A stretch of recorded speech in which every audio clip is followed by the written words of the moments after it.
The design process is from Chapter 2 of the book Roadmaps to World Class.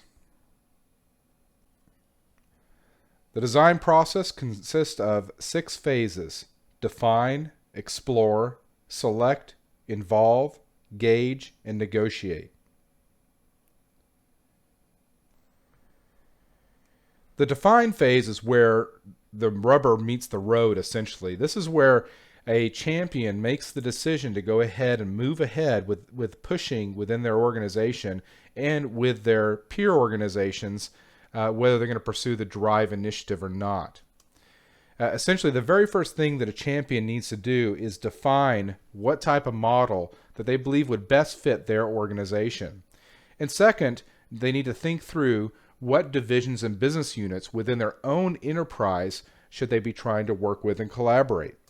The third thing is that the alliance collaborations needed to be decided upon, at least thinking ahead in terms of this. Which companies outside of your own enterprise would you like to work with into the future? Then from these enterprise collaborations and alliance collaborations, at least thinking about them, moving forward with thinking about them, you want to try to think through what are the different engagements we want to have moving forward. Are we going to want to have a robust engagement, for example, with alliance or partners in the robust process? That needs to be thought through up front, and the engagements need to be defined, in fact, at this point as a starting point. Then we need to think through who it is we're going to invite to the next phase, which is called the explore phase.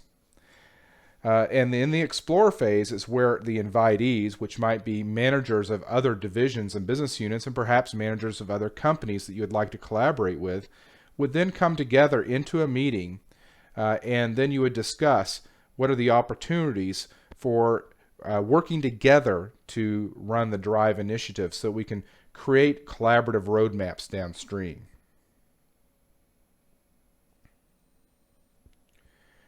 In the first step, essentially, within this define phase, you need to think through what is the initial model we want to use.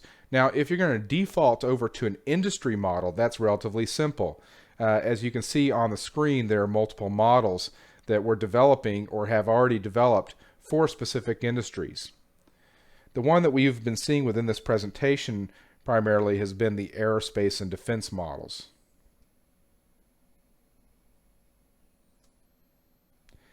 Next, after selecting a model, you may want to consider the different world-class management step charts. And in fact, if you decide to not go with an industry standard model, you'll have to go in and decide which world-class management step charts, or core competencies rather, reflect what your organization values, and perhaps more importantly, what your customers value. So among the charts that can be selected are certainly the first 10 that we have developed at the Roadmaps Institute, and then the second 10 that you see on the right of the screen.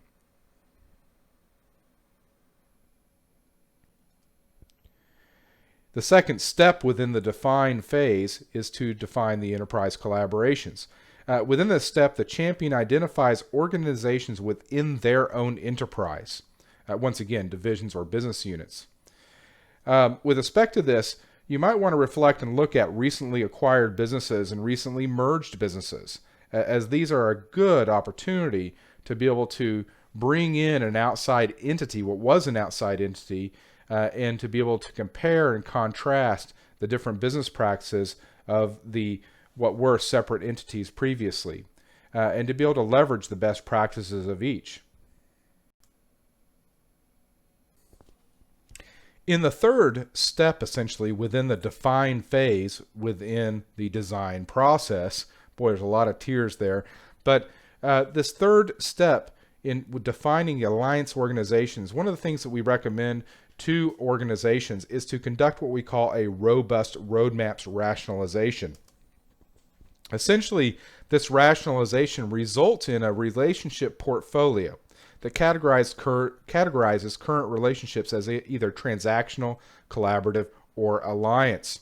And one thing that we've noticed within organizations is that they'll often have what they call alliances, but when we start to look at the criteria of what it is that an alliance should deliver for an organization, the organization will often discover that alliance is really more of a collaborative or transactional relationship, at least from what they're yielding from that relationship. And in fact, one of the problems that we've discovered with alliances in the past is that it's often based upon personal trust between two individuals. I would say that Dave Nelson, for example, at Deere and Company, when he left Deere, many of the alliances between suppliers and Deere as a customer tended to fall apart. So what we try to do with Drive, and one of the reasons for Drive actually, is to try to do what we call institutionalization of trust.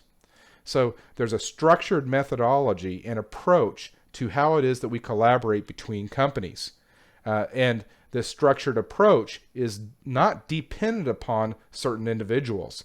As the company changes in terms of management and so forth, these roadmaps into the future hopefully will still be utilized, and the trust will go from one person to another person within the organizations. So what is it exactly that makes for a good alliance? Well, there are many types of criteria you could consider. In fact, some of the criteria you see in the slide in front of you are from the actual robust roadmaps rationalizations that we often do through the Roadmaps Institute. And in fact, if we take a look at a couple of these different attributes, we can discuss some of the issues that might be of use to some of the companies involved in this course. Contribution to design is one of the ones that I like. I will often talk to companies, customers, and suppliers with other organizations and discover that there are many situations where a different change to a design or a given service would vastly reduce the amount of costs, and yet there is no communication between the two companies.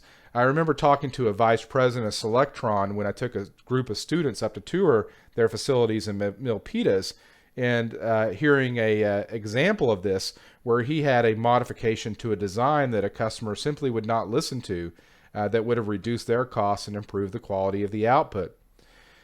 Another particular type of feature or attribute is the concern for well-being of the two organizations. We saw, for example, when the dot-coms all burst, Cisco Systems certainly had a strong concern for well-being and fulfilled the contracts they currently had. Many companies did not. As a result of that, many companies after the dot-com burst would do business with Cisco Systems and put them at a much higher, how should I put it, rating in terms of the companies they'd like to do business with in comparison to others.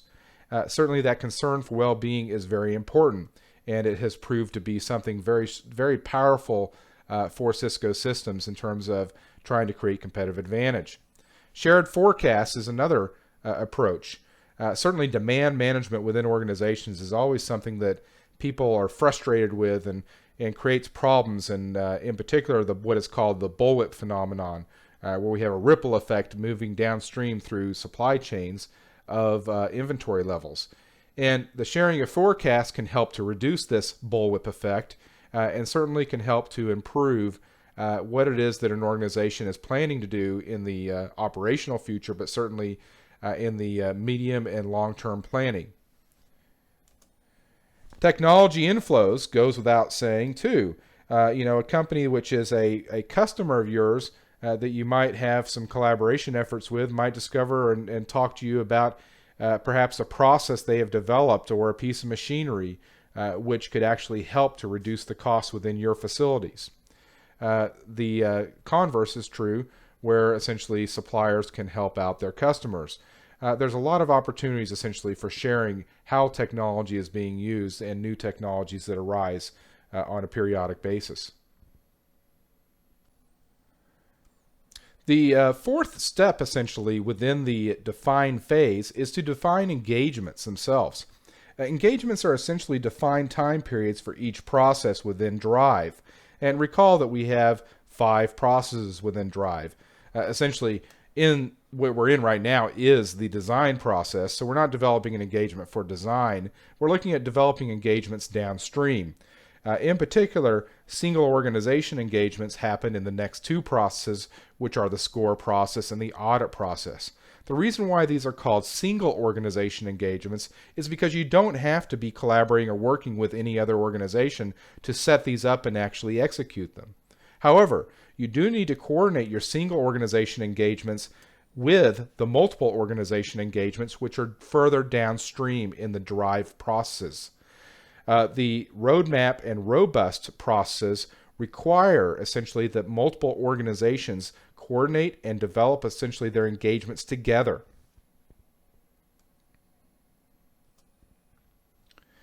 We like to do what we call engagement visualization in terms of thinking through what it is you want to try to achieve. So if an organization wants to move all the way over to the right side of the screen, for example, and develop their roadmap, not a robust roadmap, but a roadmap, which would be between two divisions in this case in the enterprise. We see division ADX on top and division SSC on the bottom, both from the same company, XYZ. Essentially, they need to decide in the design process which engagements they're going to have in the score and then the audit, if they're going to audit at all, and then come and bring those scores together in the roadmap process. So we can look at it this way. ADX develops score engagements for the score process.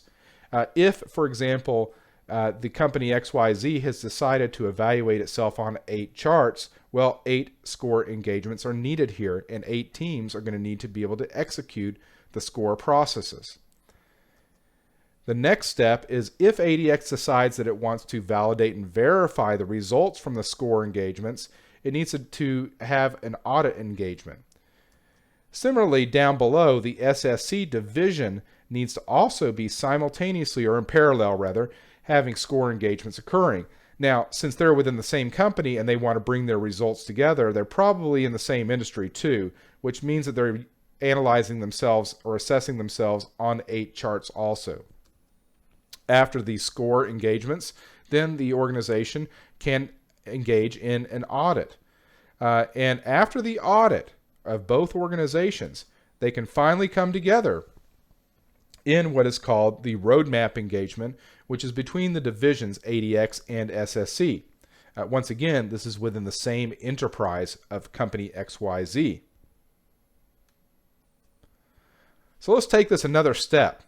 Suppose that we have an alliance to XYZ of a company called DYZ. Sorry, we're getting into alphabet soup here. But within company DYZ, we have division BBB. Okay, so let's assume that BBB enters into an agreement with the companies in XYZ, or the two organizations we just mentioned, to also go about having a score engagements and then conducting the audit. Now, the nice thing about the audit, at least before you go in and you develop a robust roadmap or a regular roadmap, enterprise roadmap, is that you know essentially when the scores come in and feed into these two different processes, the opportunities that are going to be generated are indeed going to be valid and verified. Otherwise, you might end up with a situation where a manager was trying to keep their score high for some obvious reasons, and when you actually get into the robust and roadmap processes, you discover, at least through the development of the project, that what they said they did, they didn't really do. So the audit process comes in handy and very valuable in terms of removing the bias of managers that might be doing the scoring and, of course, the rating also within the score engagements. We can then look at the bigger picture of essentially Division ADX, Division SSC, and Division BBB coming together and developing a robust engagement between both companies. Now, an interesting feature of this particular chart here, by the way, is showing management on-ramps and off-ramps. And before we depart that, I want to explain it a little bit. The idea here of the on-ramps and off-ramps is to illustrate that in different engagements, you can have different sets of managers. In fact, you could have managers which do the scoring process, which would be completely independent of the ones that will be defending the organization within the audit. In addition, a different set of managers perhaps could be working on the roadmap process and the robust process. We've tried to set things up with these different processes so we're not straining the organization severely by having managers integrated into every process as you move along the way. That simply is too onerous for most organizations. However, getting managers to at least touch the different engagements along the way will help to develop collaboration opportunities between the organizations and to get the buy-in essentially from management, middle management in this case. Certainly we need to have the buy-in from upper management too. After the define phase, we move into the explore phase. Organizations learn how they can collaborate using the drive model within the explore phase. Essentially, within the explore phase, there would be information that enables the newcomers, at least, from perhaps the other organizations, to overview what it is that drive is about. Then they will select a drive model, an industry model, it would be the easier way to phrase this for you, that everybody can draw a consensus on. In other words, what step charts are they going to use, and what is it that this model is going to be oriented towards? Is it a automotive industry model? Is it the aerospace model? After this, perhaps a roadmap's opportunity analysis could also be looked at for the various organizations if there is a need within the explore phase. Then we would go into engagement discovery, and this is where essentially the organizations will first dialogue. Keep in mind in the define phase, it was just the champion of one organization thinking through who they wanted to work with. Now the rubber has met the road here, and you have managers from other companies and other divisions in this exploration discussing with you, are we going to actually work together downstream? After the decision, at least, to start moving ahead, you do move into essentially the select phase. And in the select phase is where you would actually make the final decision. What models are we going to use? Now, different companies might actually choose different models. That's a given. Now, that would reduce the ability to collaborate downstream because you would not have the opportunities matching up. In other words, instead of apples to apples, you would have apples to oranges. And different attributes within the different models may not match up to be able to identify the opportunities. But that's okay. The preference would be, of course, to have the same step charts being compared. The plan then in the select phase is articulated. Upper management sponsorship is gained partly at this point, and any concerns are addressed within the select phase, and the resources are essentially committed. Now, we do go on to the next phase, which essentially is the involve phase. But once we are now approaching, in the case of involve phase, we are approaching managers to join in essentially to serve within these particular engagements and processes. So the decision by upper management has already been completely made within an organization before moving on to involve phase. So participants are assigned within this phase, and expected results, what they believe they're going to be getting out of this, are shared. Now, these will be rough estimates and so forth at this point, and in fact, it may be just simply showing an efficient frontier and what they expect to achieve in terms of increasing or expanding that frontier. That probably is sufficient to most managers. What you want to try to show in the involve phase, at least at this point, is you want to address questions, but you want to give the sizzle. You don't necessarily want to get into the deep detail of what it is that is going to be needed in each of the processes, the 29 steps, essentially what you're learning about in this particular course. The roles in the involve phase are clarified, and we'll discuss those in a moment. We recommend at the Roadmaps Institute that you actually conduct an executive rally in the involve phase, which is bringing in an outsider, in this case a master from the Institute, to actually conduct and run a 2-hour session, perhaps in an auditorium, where there would be discussion and presentation of what is Drive, what are the potential results of Drive, and answer the questions. So you as the champion, essentially, or the management team that's championing this within the organization, is not necessarily on the hot seat at this point. So what are we talking about when we say engagement roles? Well, we're already familiar with the idea of champions, and there's at least one per organization just to get up to this point within the design process. And this individual within each organization is intended to guide the initiative through with internal leadership.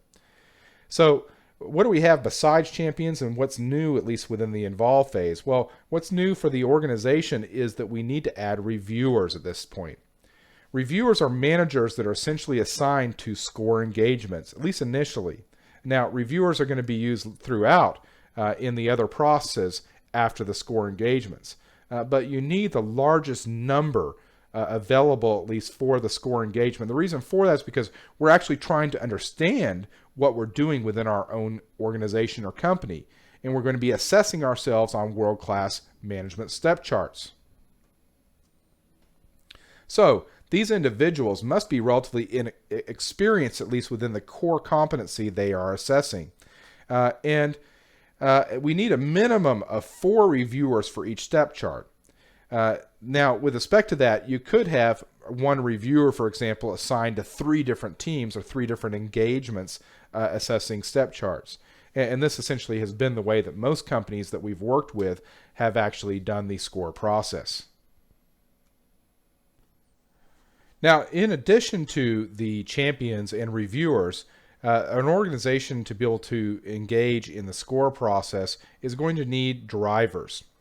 Drivers are essentially certified by the Roadmaps Institute as subject matter analysts, or SMAs. And they're SMAs within specific world-class management step charts. Drivers may be developed internally or provided by a third-party organization.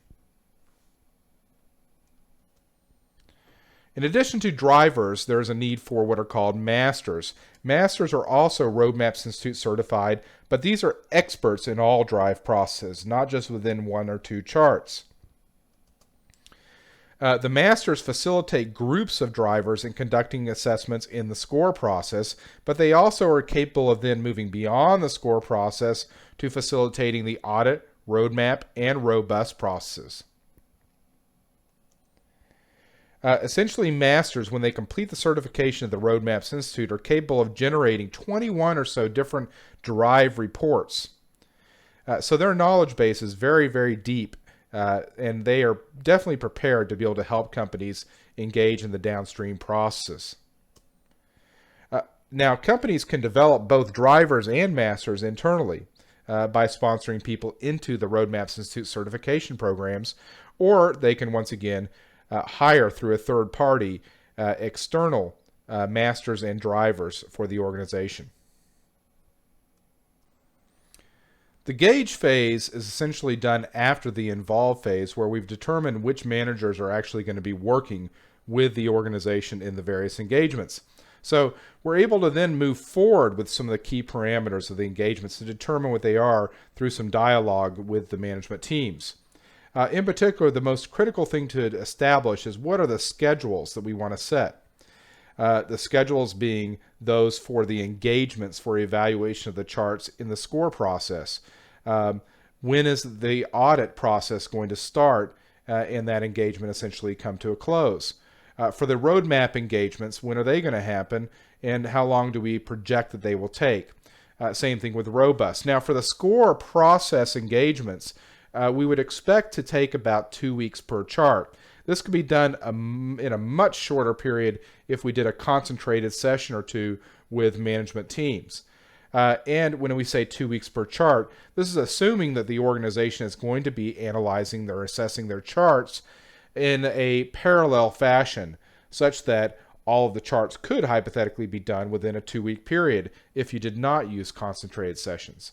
In any case, certainly this planning needs to occur, especially when we're talking about the number of teams you have within the score process engagements.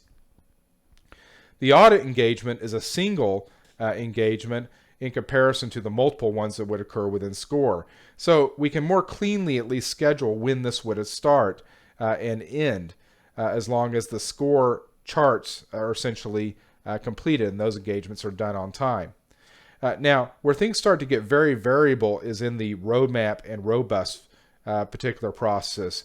And this is because we're bringing together multiple organizations, and we really don't know at this stage until we do opportunity analyses what the time frames are going to be needed, at least to be able to identify the opportunities, develop them into projects, and then network the projects essentially into roadmaps within both of these particular processes. In the gauge phase, we also want to determine what are the engagement costs, if at all possible, and be able to put some sort of budget to the different engagements. The final phase of the design process is the negotiate phase.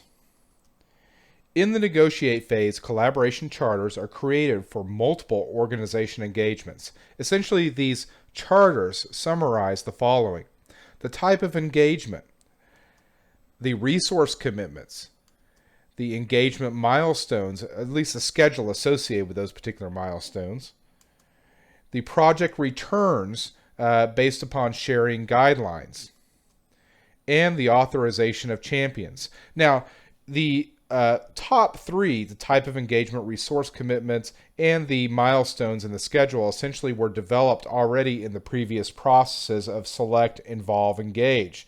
The most contentious part of the negotiate phase is going to be this idea of how it is that we are going to share our project returns.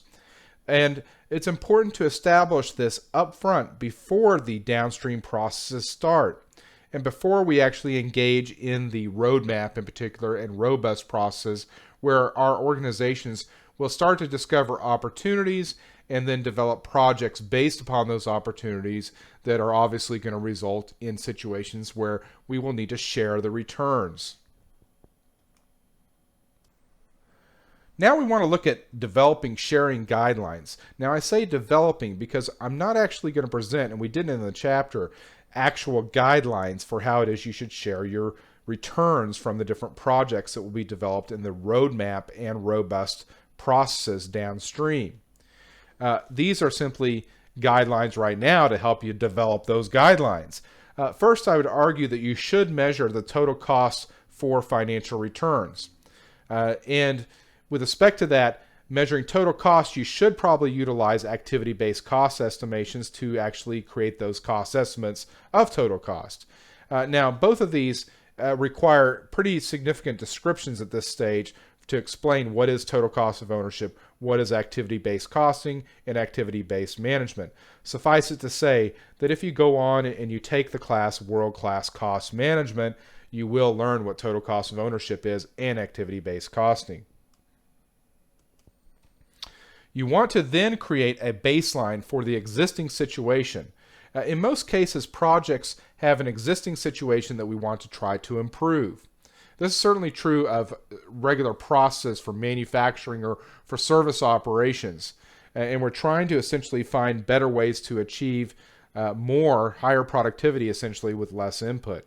That's the most common situation. Certainly in those situations, you definitely want to measure a baseline such that then once you actually calculate the returns from the project, you can look at the improved situation and the costs associated with that, and that will give you the comparison of the gap that was closed. So you also want to agree on a calculation method for the project returns. Now, you could go ahead and account for quantitative and qualitative results. As long as you can come to agreement on that, that's wonderful. Most companies, based upon my experiences, prefer to have the calculation of the returns be quantitative. And if you do choose to just use quantitative or even use quantitative as a major percentage of the calculation for the results, then you want to agree on the financial models that you're going to be using or that are going to be acceptable for the different projects downstream. Models such as net present value and return on investment. Once again, we're getting into something here in terms of this discussion which is very detailed. And in fact, if you were to take the program management course, World-Class Program Management, you would learn all these different types of models for evaluating projects, which would go into your portfolios. Now, we do discuss some of the financial models in this course in the roadmap process. Now, the most contentious issue, though, of all the guidelines in terms of what you're going to develop is how are you actually going to split these returns? Now, everything else up to this point has been, of at least what I am suggesting, is how to actually measure the returns. But you do need to put the pen to paper, so to speak, and make a decision in this design process negotiation as to how it is that you intend to share the benefits of the different projects. Now, Deere & Company back when they were well known for their integrated supply chain Six Sigma supplier development projects, became famous for this idea of splitting the results of projects 50-50. But they only did that if there were equitable benefits to both organizations. In most cases, equitable benefits do not occur. So you need to come up with some other type of sharing method. And that might be sharing of resources, not just the financial returns, or perhaps a price reduction if you're a supplier supplying to a customer and that customer is helping you to improve. Well, that brings us to an end of discussion associated with the design process. The design process essentially helps organizations chart their road or their course towards the development of actual roadmaps. Several key decisions are made within this particular process. The industry chart model selection occurs along with essentially the chart selections. If you choose an industry model, you've already by default selected your charts. Now you could create a customized model, which means that you will actually have to go in and select charts. You also are deciding upon whether you're going to be interacting with and collaborating with other divisions and business units within your organization. Some companies might decide, or organizations rather, might decide to not even work with their divisions. Maybe they're in different industries and go straight to robust process collaborations with their alliance members. Whatever your choice is, essentially you're developing engagements within the design process, and through the engagements you're defining who it is that you need to have and working on the engagements as participants and what their roles are, whether they're a champion or they're reviewers or drivers or masters. From the involvement in the gauge phase of developing the actual schedule, we want to develop collaboration charters. And within those collaboration charters, like I had said in the previous slide, the most critical aspect is how are we going to share these returns? You need to establish these guidelines up front. And when we say guidelines, it doesn't mean downstream that you can't have a negotiation. You will have a negotiation for every project that's going to be a collaborative project. But the guidelines are going to reduce essentially the potential for conflict when we have these projects arise that are opportunities for both organizations.